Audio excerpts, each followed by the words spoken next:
the simple way to make a first impression. Simply, just make that first impression. Now this is pretty interesting because it goes along with smiling, but it also kind of like piggybacks onto it, and it's also based on like a lot of what we've been talking about, but it takes it to another level. So remember we talked about seeing things through someone else's perspective and then thinking about, okay, well, what is it that they want? What is it that they desire? That's the core, and that's exactly what Pinky did, right? When she saw what those kids wanted and she saw what they were, focused on and what they cared about. Now, alongside looking at people and looking at their perspectives and their goals and their desires and their aspirations, you got to be able to think in terms of a person's interests. So when I say interests, what do I mean? I really, really like stocks, okay? Like my number one thing is stocks. I have this one friend, stocks, okay? Jimmy, Jimmy's number one thing is trucks. He loves like FJ Cruisers and like trucks, and he's like super into trucks. And so if you're me, okay, or you're you, make this whatever it is that you're super passionate about. You're talking to Jimmy. I know very, very, very little about trucks. Just not my passion, not my area of expertise, not really my number one thing to do. And so when I'm going and talking to Jimmy, and I want to make a good first impression, and someone tells me this guy really likes trucks, I'm not going to talk about crap that I like, nor am I going to talk about sort of like things in the environment that I see him focusing on. What I'm going to do is I'm going to figure out what is he interested in by listening to other people who know him better, and then immediately start talking to this person about what they love. So right here, this is trucks. So talk to him about trucks, right? Whatever it is that they like. You can just take yourself off the pedestal as the most important person on the planet and put somebody else up on the pedestal as the most important person on the planet and talk about what they're exuberantly passionate about and what they love to do over and over and over again. This person is going to think you're the coolest guy on the planet. They're going to love you. Why are they going to love you? They're going to love you because you're able to connect with them in terms of what they are interested in and connect with you so much faster than traditionally would be possible because you're talking to them about something they care about. And when you talk to them about something they care about, these emotions, right, these strong emotions that they have for this object, they have for this topic, they have for this interest, they flow towards their perception of you. So you suddenly become the number one person in their life because you're talking to them about the number one thing in their life. And remember, what do people like more than anything else? They like themselves. They like to talk about themselves. They like to talk about their interests. They like to talk about what they care about. They like to talk about what they're passionate about. You get someone started on that route, they're going to start to pass that passion into you, into your relationship with yourself, into what you're doing, and magnetically attract the two of you together. So you're no longer all the way over here. Now you're much closer as a pair, as a relationship, because at the very beginning you hook. How do you hook? You hook people by talking about what they are interested in.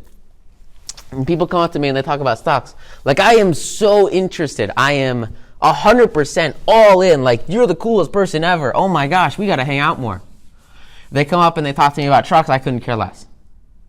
So think about, like, it's that same thing for whatever you're passionate about, and whatever your friends are passionate about, and whatever new people you meet are passionate about.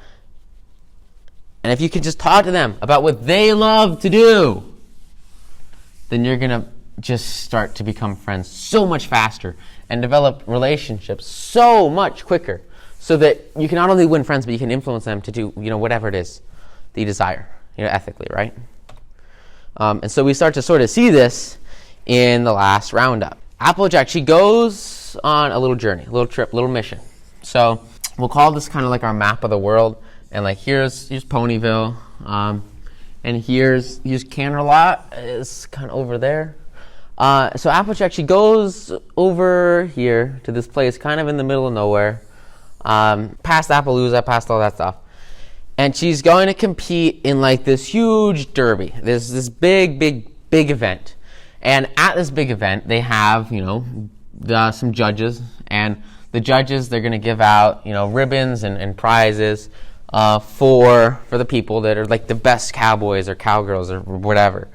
And obviously it's like, a national tournament, so there's like cash prizes. And so at home with Applejack and more specifically like with Applejack's friends and with the mayor of the town, they used to have like this huge celebration. So everyone comes together and they're all like super, super, super excited for Applejack so that she can win a ton of prize money so that they can fix up town hall and they can fix, this building in the middle of town that needs to be repaired very badly with all this cool prize money from the event. And so she goes off to this rodeo, this event, and starts to compete.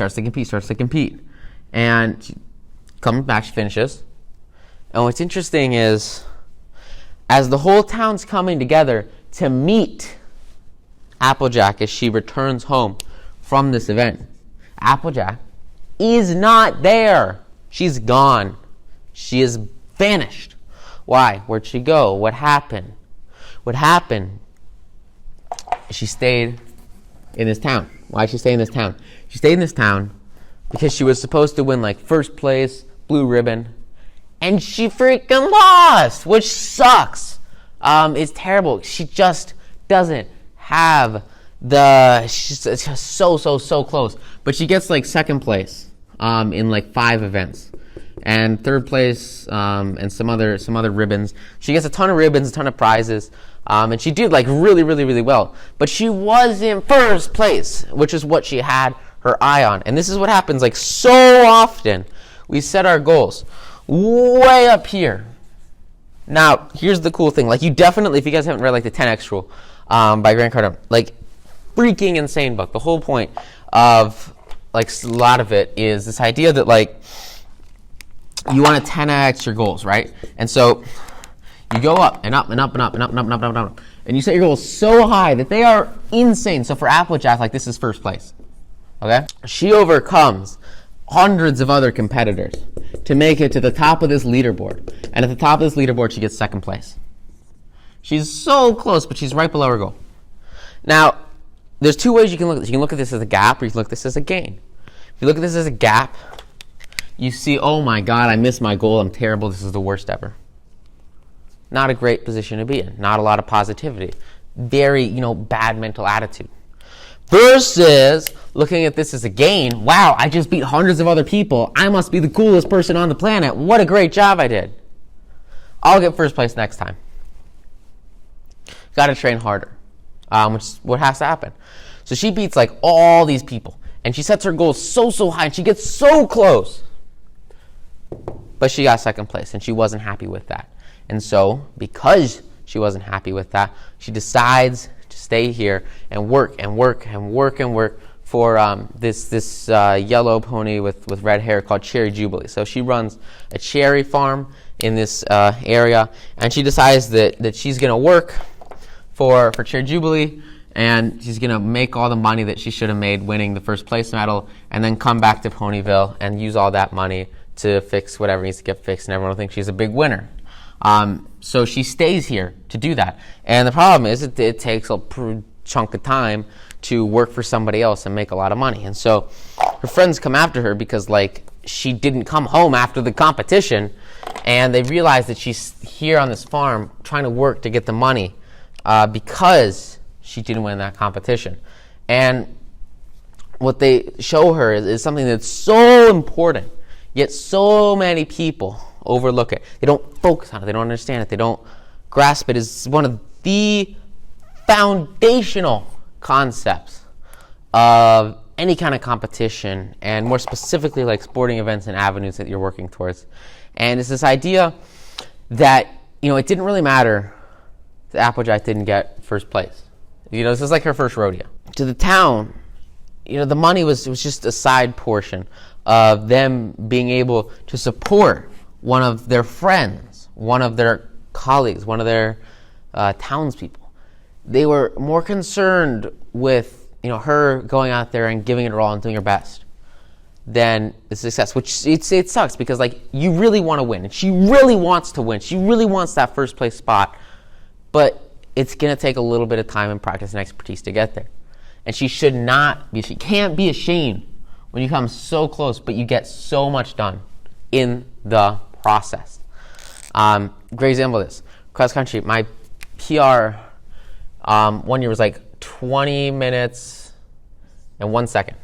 And it was so close to 19 minutes, but I was off by like 1 second.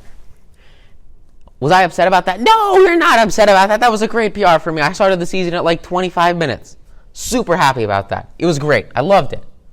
How'd I get there? Train, work, go hard every single day, just like Applejack did, to get in front of so many people. And yet she was ashamed of where she got. Can't be ashamed. You got to be happy about this. You got to take it as a positive. Take it as a benefit. Take it as something that is great for you and shows all the progress you've made. And you're going to be totally happy with the result that you get, because you know, like I know for a fact, this is the fastest I could run at the time. Because I was running my butt off to get across that finish line. And if it's just marginally past where you saw yourself, but you still get exponentially closer to that goal than you were ever previously, you got to be happy with that. And you have to take it as a success. Instead of trying to, fake it, and then, what she does, she basically like works in this factory for like 3 weeks and tries to pretend that she won the prize and make all this money so that she can pay off all the stuff here. When in reality, the money wasn't the problem. It was the achievement. It was the journey. It was the path that she went down that mattered more. And that's what they cared about. It wasn't necessarily about the money. And so you kind of have to dissociate, the process and the internal payoff versus the external recognition and the external reward, because you matter. And the way you get to that is by having total and complete confidence in your significance, in your development, in your worth, so that you don't have to focus on external validation to get that internal credit and to get the happiness that you desire. Because this was all about internal fulfillment. None of it needed to be external until you make it that way. So really, really powerful message. And basically what happens is the main six come and they find Applejack and they say, hey, you got to come home. What are you doing? And they tell everyone sort of what happened. And everyone comes and accepts her as, she won like 7 medals, which is really cool. And so they all accept her and they say, great job. And then, the world keeps going. The globe keeps spinning.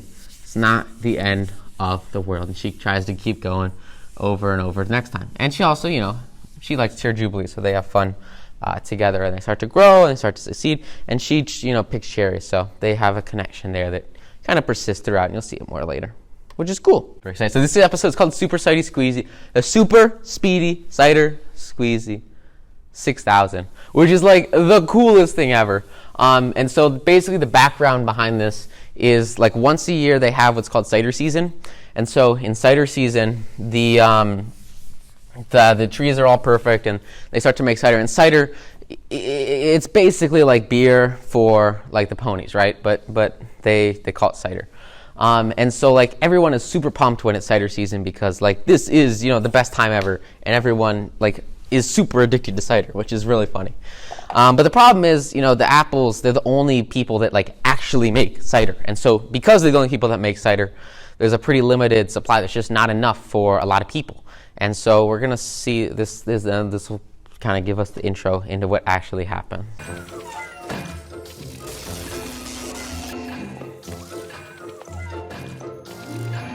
Well, looky what we got here, brother of mine. It's the same in every town.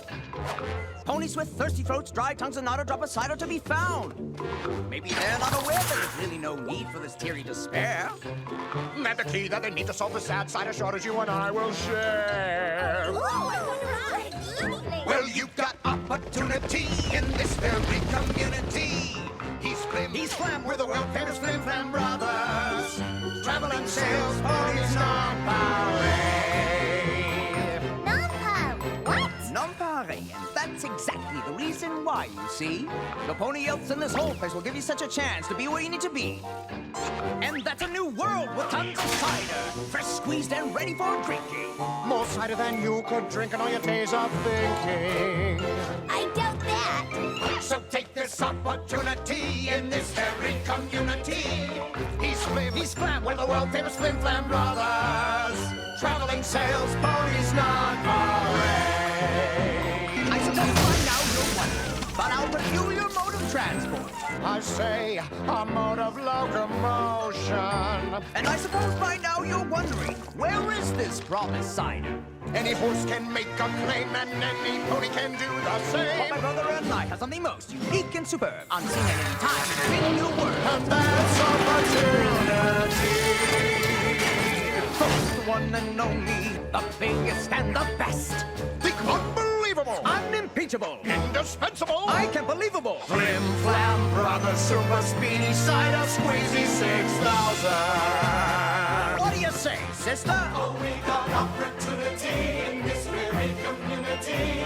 Please, Flim, please, Flam, help us out of this jam with your Flim Flam Brothers Super Speedy Cider Squeezy 6000. Young Philly, I will be ever so honored if you might see fit to let my brother and I borrow some of your delicious, and might I add spellbindingly fragrant apples for our little demonstration here?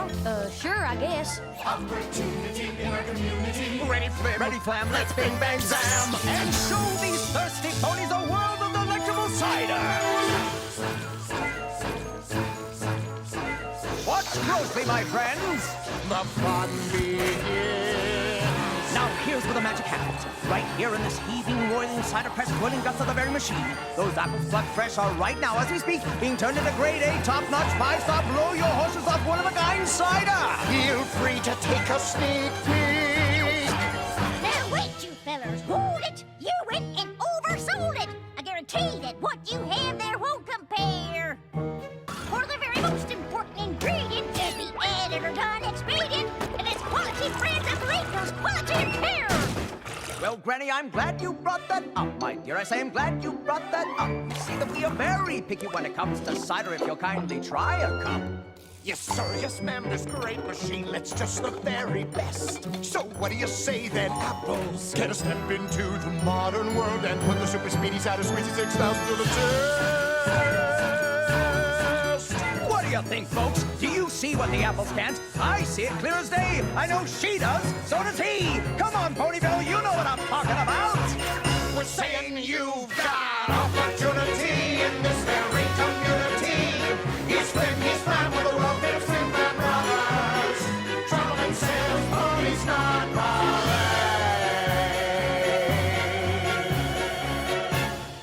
Yeah! So they want to like fundamentally shift every single aspect of like how these guys produce, their cider, right?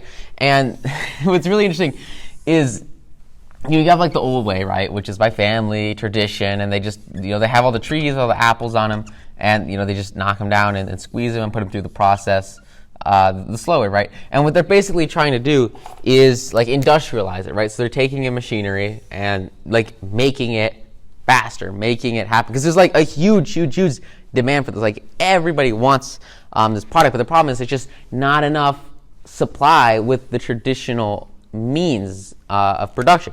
And so these guys come in and they have this whole new blue ocean, this new opportunity, this new thing that they want to do. And what's like ridiculously crazy is that every single person here, like if you see the crowd, right, like the whole crowd is mesmerized by this, and they're like super into it. And they want to get into this new opportunity because they're not like affected like the apples. The apples are like crushed by this, and they have to give away a ton of their profits if they, bring this new technology in and give it to Flim and Flam. And so they resent this technology because it absolutely crushes their traditional core business, and it takes like all their clients away from them, which is a shame. It's a shame. And so they start to argue, and these guys, they need apples, right? All they have is the machine, so they need like the apples from the apple farm. And these guys, they will not share the apples with them because they don't want to, give away their business. They don't want to give away their company. And so what they do is really, really interesting. They have this big competition that comes up because the whole town, like, they want this cider so bad, and they will do anything to get it. And for them, what that means is they will crush the basics. They will get rid of the old and bring in the new, because the new can do it better, is what they see, right? And, excuse me. So these guys get in a big fight, and they decide that the best way to to handle it is to create a competition. Now, competition is really interesting. Challenges are really interesting because what it does is it takes, wherever you start and forces you to fundamentally shift all aspects of whatever it is that you're doing. So instead of just having the traditional way, the normal, the basic, nonchalant, not important stuff, what they do is they separate it and they say, look, we're going to have this competition and we're going to see who can make the most quality cider. And so for the apples, it means more concentrated work, more concentrated effort. And as soon as they have more effort and they do more, they start to produce more in the marketplace, start to have more output. And so they stack up these huge barrels, piles and piles and piles of cider and barrels. Whereas with the Flim Flam Brothers, it's the exact same process, but it's vastly mechanicalized. So they're using their new technology, right? And what's cool is like at the beginning they're going super fast and they're doing amazing, but it starts to slow down. It starts to kind of slag behind. It's a lot slower, not a lot slower, but it's definitely behind like the apples when they are focused. Now, what's the importance of that? The idea here is focus. So before this competition, before this challenge, before these outsiders came in, these guys were all on their own. And so they didn't have pressure to produce, they didn't have pressure to grow, they didn't have pressure to expand. Whereas with the Flim Flam Brothers, they are solely, the only way they make money is if they add value, is if they better this process and make it happen better, faster, quicker. Whatever has to happen to get production ramped up, because there is a huge demand for the product, right? So here's what's interesting. These guys originally, they weren't producing enough because they didn't have enough focus. But when this challenge comes in, when this outside force says, hey, look, we can take your business and we can do this better than you. Now they have pressure. Now there's a reason for them to produce. There's a reason for them to do. There's a reason for them to outpace the competition. And as the apples realize this, the Flim Flam Brothers, they go and they take their machine and they crank it up. They crank it up.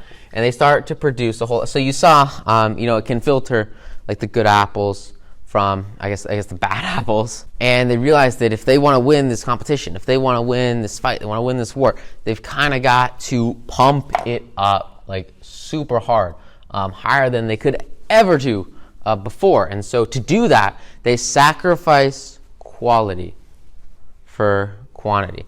And they start to include all the crap, dirt, weeds, just rotten apples, start to include that in their barrels, and so their cider starts to be like absolutely terrible. And why do they do that? They do that so that they can beat the apples, so they can do more, they can produce more, and they can outperform. And what sucks, and this one of the things that really never gets resolved, is this idea that like this is a cool technology, this is a pretty intense fight. These guys have the ability to produce. They just need the pressure to produce. These guys give them the pressure to produce, and they also give them a tool that performs extremely well until they make a mistake. And the mistake they make is they try to take a shortcut in production. They try to be faster and to get more out by stopping the filtering process, by cutting the quality control and including tons of crap and puss in their cider. And so the original way they were doing it was very, very, very effective. And it literally did the work of like 4, 5, 6 plus people all by itself. And it was matching output, very, very, very close output. If you step back and you look at it, this technology is extremely effective and a very great new innovation. But the execution is terrible. At this point right here, where they decide that they're going to sacrifice quality to beat just a little bit of what the Apple family is doing under tremendous amounts of pressure and work and effort and grunt of like half a dozen people, which is just the biggest mistake possible. So that mistake, what it does is this stuff starts to be crap, and then the town tastes it and they say it's terrible. And then the Apple family, they win the competition. And in the process of having this focused and dedicated, condensed period of time where they were making more cider than they ever made, like before, they made enough cider for the entire town.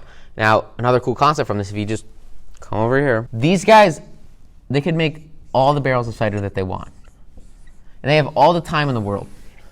But when the Flim Flam brothers come in, what they do is they force them to do all of this in a very, very condensed period of time. Now, if they were working around the clock all the day, and they could only produce, a little bit of cider before this challenge, but as soon as there was pressure and an immediate deadline to defeat the enemy, they made it to their goal of producing a ridiculous amount of cider. Because the activities that you want to do, the achievements that you want to make, they're all well within your reach. They're right there. You can grasp them in any amount of time that you desire. You pick a time period and you will make it happen. Great example of this, English paper. I know a lot of people, they spend like weeks writing an English paper, which is insane. I want to write an English, I got to write an English paper for class, right? So, put in my journal the day before, I have 1 hour to write this English paper. And I sit down when the hour starts, and at the end of the hour, my paper's finished. I don't go, you just cut out the crap, cut out the unproductive time, give yourself a very confined period of time to create the result that you desire. And you can have tremendously more things done in a much faster time span by focusing so deeply on that one thing for this one short period of time, and then spending the rest of your time back reflecting, thinking about what the next logical strategic move is. Taking that extra time that you just found and spending it with your family, doing what you love with it. Doesn't matter. You can do whatever you would desire.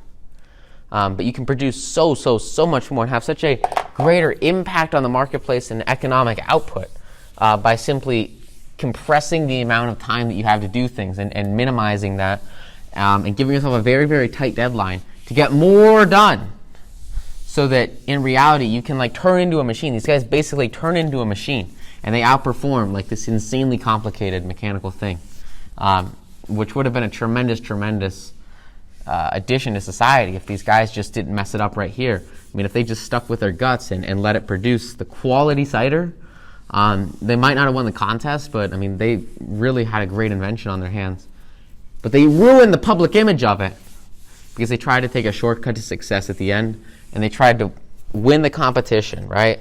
Try to increase their image, increase their ego. They were not willing to sacrifice their ego for short-term loss, for a long-term overall economic gain with their machine.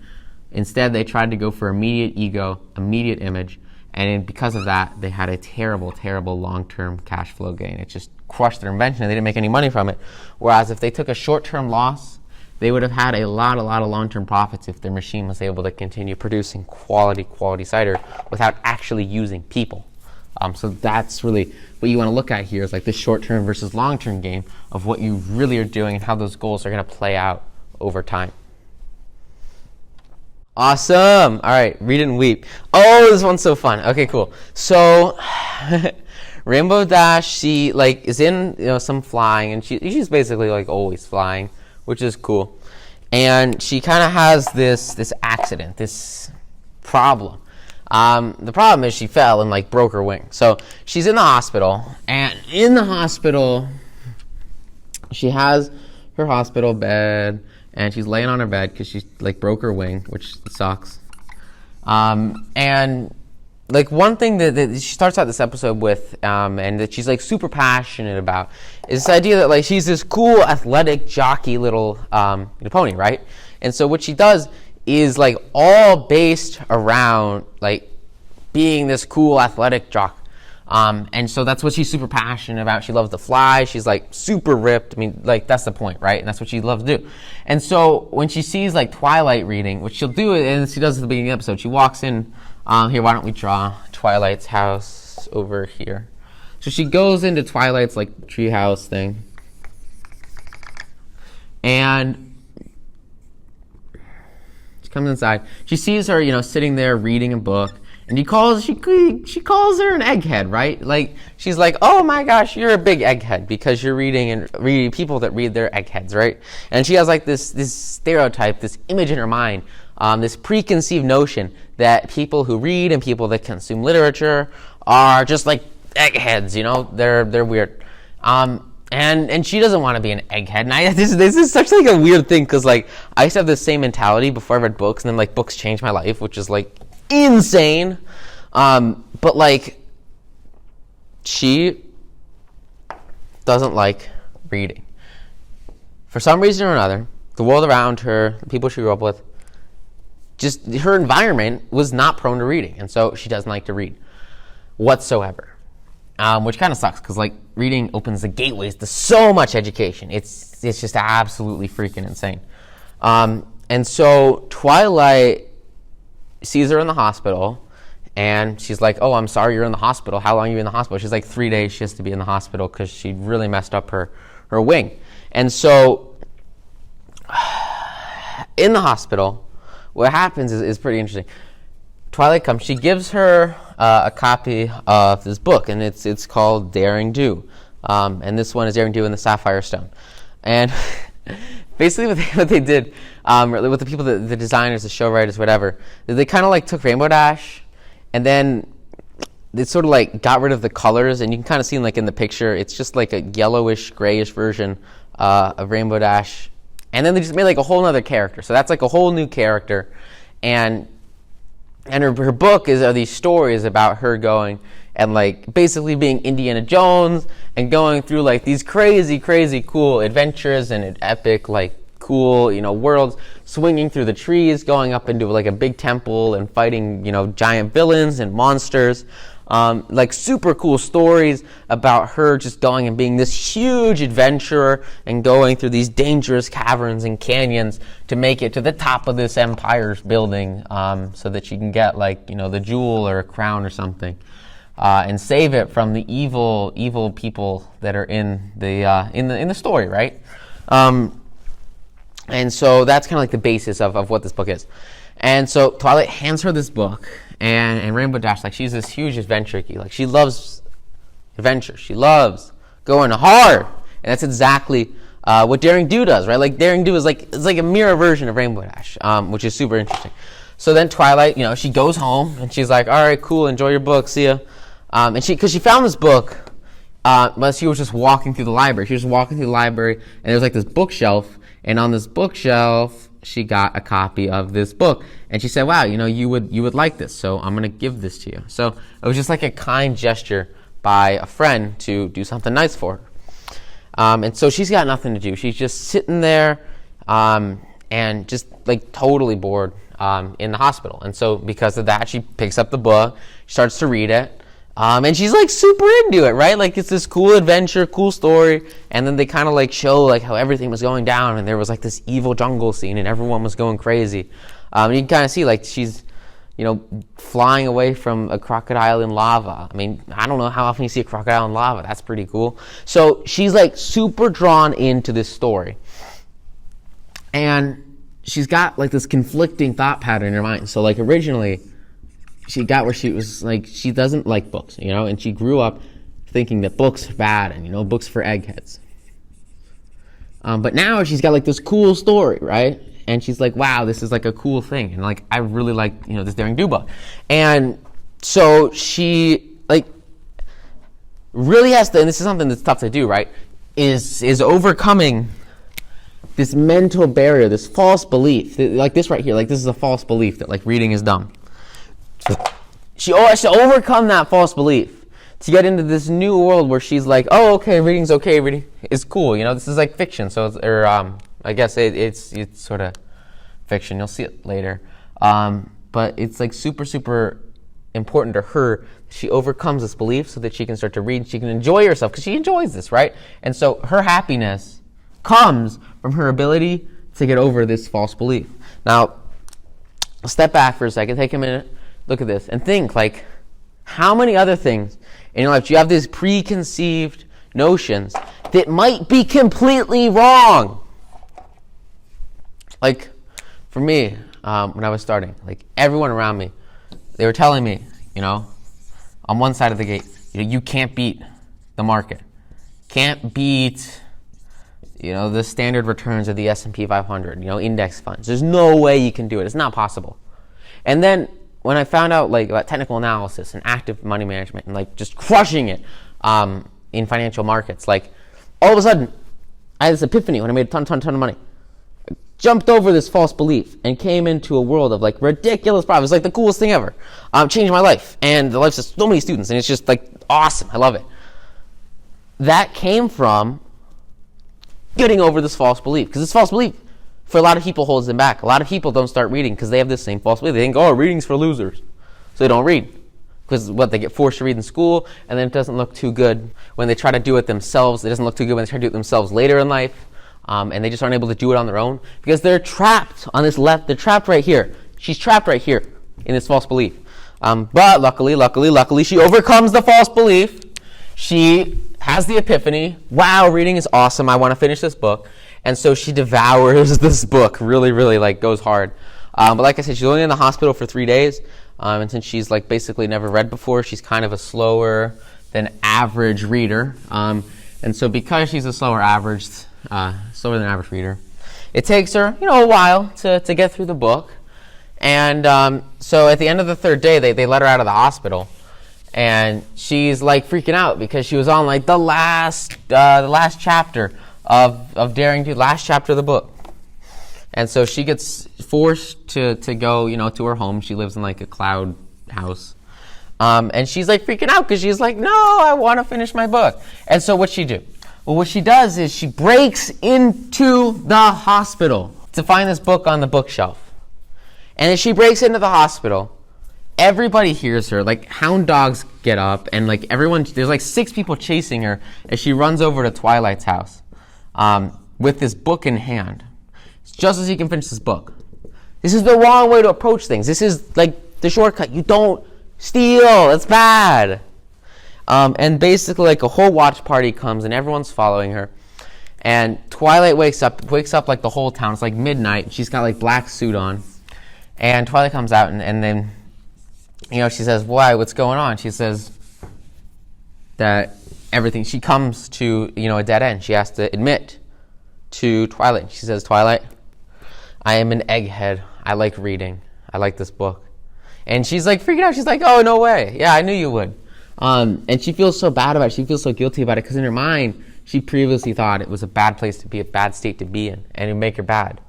But as she overcame that limiting belief, she now had this epiphany. She realizes that it's okay to read, and it's good, and it's awesome, and she's okay. You can do that. It's great. You can't steal, but this is a place where she can be.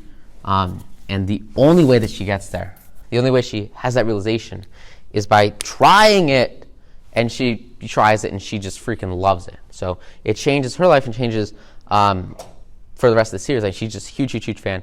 And here's her trying to break through the library, and it's just ridiculous because she was really hooked and she wanted to finish that. So it must have been a good book, and it was the wrong approach to finish the method. And it was because she had this internal fear, this internal guilt, this internal complex stopping her from doing it, where she thought that this was bad, but in reality it was A-okay, and it was just an internal limiting belief.